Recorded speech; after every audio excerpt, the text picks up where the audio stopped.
ಆಚಿ chilli powder ಸಖತ್ ಖಾರ ಬಣ್ಣ ಮತ್ತು ರುಚಿ ಆಚಿ ಚಿಲ್ಲಿ ಪೌಡರ್. ಕುರ್ಚಿ ಕಾದಾಟ ಜೋರಾಗಿರುವ ಈ ಹೊತ್ತಲ್ಲೇ ಮತ್ತೆ ಅಹಿಂದ ಸಮಾವೇಶವನ್ನ ನಡೆಸಲಿಕ್ಕೆ ಅದಕ್ಕೆ ಮುಂದುವರೆದಂತಹ ಭಾಗವಾಗಿ ಸಭೆ ನಡೆಸಲಿಕ್ಕೆ ಮುಂದುವರೆದಿದ್ದಾರೆ. ಸದ್ಯ ಸಿದ್ದರಾಮಯ್ಯನವರ ಬಣದವರು ನಾಳೆ ಸಿದ್ದರಾಮಯ್ಯನವರ ತವರಿನಲ್ಲೇ ಈ ಸಭೆಯನ್ನ ಹಮ್ಮಿಕೊಂಡಿದ್ದಾಗಿ ಮಾಹಿತಿ ಲಭ್ಯವಾಗ್ತಾ ಇದೆ. ಒಟ್ಟಿನಲ್ಲಿ ಈ ಸಮಾವೇಶದ ನಂತರ ಮತ್ತೆ ಹೈಕಮಾಂಡ್ಗೆ ಸಂದೇಶ ರವಾನೆ ಮಾಡುವಂತಹ ಮತ್ತೊಂದು ಸುತ್ತಿನ ಪ್ರಯತ್ನ.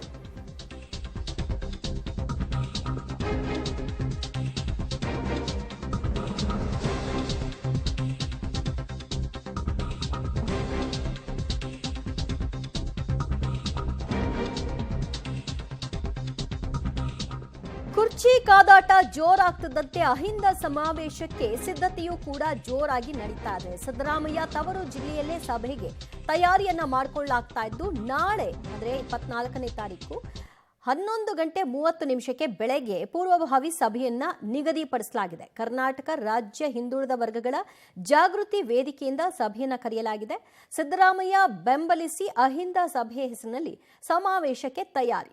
ಸಿದ್ದರಾಮಯ್ಯ ಇವತ್ತಿನ ಅನಿವಾರ್ಯತೆ ಹೆಸರಿನಲ್ಲಿ ಸಮಾವೇಶಕ್ಕೆ ಸಿದ್ಧತೆಯನ್ನ ಮಾಡಿಕೊಳ್ಳಿದೆ. ಯಾವುದೇ ಕಾರಣಕ್ಕೂ ಸಿದ್ದರಾಮಯ್ಯನವರನ್ನ ಮುಖ್ಯಮಂತ್ರಿ ಸ್ಥಾನದಿಂದ ಬದಲಾವಣೆ ಮಾಡಬಾರ್ದು. ಹಾಗೊಂದು ವೇಳೆ ಆ ತೀರ್ಮಾನಕ್ಕೆ ಹೈಕಮಾಂಡ್ ಬಂದಿದ್ದೇ ಆದರೆ ಮುಂದಿನ ದಿನಗಳಲ್ಲಿ ಪಕ್ಷ ಅದರ ಸಮಸ್ಯೆಯನ್ನ ಯಾವ ರೀತಿಯಾಗಿ ಅನುಭವಿಸಬೇಕಾಗತ್ತೆ ಅನ್ನೋದು ಈ ಸಭೆಯಲ್ಲಿ ಮುಖ್ಯವಾಗಿ ಚರ್ಚೆಯನ್ನ ನಡೆಸೋ ಮೂಲಕವಾಗಿ ಇದನ್ನ ಹೇಗೆ ನೆಕ್ಸ್ಟ್ ಲೆವೆಲ್ಗೆ ತೆಗೆದುಕೊಂಡು ಹೋಗಬೇಕು ಅನ್ನುವಂತಹ ನಿಟ್ಟಿನಲ್ಲಿ ಸಿದ್ಧತೆಗಳಾಗ್ತಾ ಇದೆ.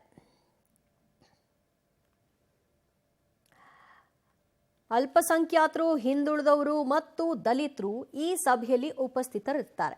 ಮತ್ತಷ್ಟು ಮಾಹಿತಿ ಕೊಡ್ತಾರೆ ನಮ್ಮ ಪ್ರತಿನಿಧಿ ಕೆಪಿ ನಾಗರಾಜ್. ನಾಳಿನ ಸಭೆಗೆ ಯಾರು ಕರೆಯನ್ನ ಕೊಟ್ಟಿರೋದು, ಇದರ ತಯಾರಿಗಳ ಹೇಗಾಗ್ತಾ ಇದೆ ಮತ್ತು ಇದರ ಉದ್ದೇಶ ಏನು? ದಿವ್ಯಾ, ಮೈಸೂರಿನ ಅಹಿಂದ ಒಕ್ಕೂಟಗಳು ಈ ಒಂದು ಸಭೆಗೆ ಕರೆಯನ್ನು ಕೊಟ್ಟಿರುವಂತದ್ದು. ನಾಳೆ ಮೈಸೂರಿನ ಖಾಸಗಿ ಹೋಟೆಲ್ನಲ್ಲಿ ಅಹಿಂದ ಮುಖಂಡರುಗಳ ಪ್ರಮುಖವಾದ ಅಂದ್ರೆ ಪ್ರಥಮ ಹಂತದ ಪೂರ್ವ ಸಭೆ ನಡೀತಾ ಇರುವಂತದ್ದು. ಈ ಸಭೆಯ ಪ್ರಮುಖವಾದಂತಹ ಅಜೆಂಡಾ ನೇರವಾಗಿ ಮುಖ್ಯಮಂತ್ರಿ ವಿಚಾರದಲ್ಲಿ, ಸಿದ್ದರಾಮಯ್ಯನವರ ವಿಚಾರದಲ್ಲಿ ಕಾಂಗ್ರೆಸ್ ತೆಗೆದುಕೊಳ್ಳುವಂತಹ ತೀರ್ಮಾನದ ವಿಚಾರದಲ್ಲೇನೆ ಈ ಒಂದು ಸಭೆಯನ್ನ ಮಾಡ್ತಾ ಇರುವಂತದ್ದು. ಹೀಗಾಗಿನೇ ಅಹಿಂದ ಸಮಾವೇಶವನ್ನ ರೂಪಿಸಬೇಕು.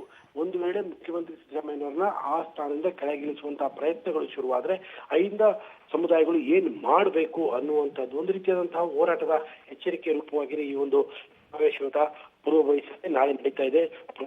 ಅಹಿಂದ ಸಂಘಟನೆಗಳ ಹಲವು ಮುಖಂಡರುಗಳು ಈ ಒಂದು ಸಭೆಯಲ್ಲಿ ಭಾಗವಹಿಸ್ತಾರೆ. ನಾಳೆಯ ಸಭೆಯಲ್ಲಿ ಯಾವತ್ತು ಅಹಿಂದ ಸಮಾವೇಶ ನಡೆಸಬೇಕು, ಎಲ್ಲಿ ನಡೆಸಬೇಕು, ಅದರ ತಯಾರಿಗಳು ಯಾವ ರೀತಿಯಾಗಿ ಇರಬೇಕು ಎನ್ನುವಂತಹದ್ದರ ತೀರ್ಮಾನ ಆಗುತ್ತೆ. Divya, thank you KP Nagaraj ನಿಮ್ಮೆಲ್ಲ ಮಾಹಿತಿಗೆ.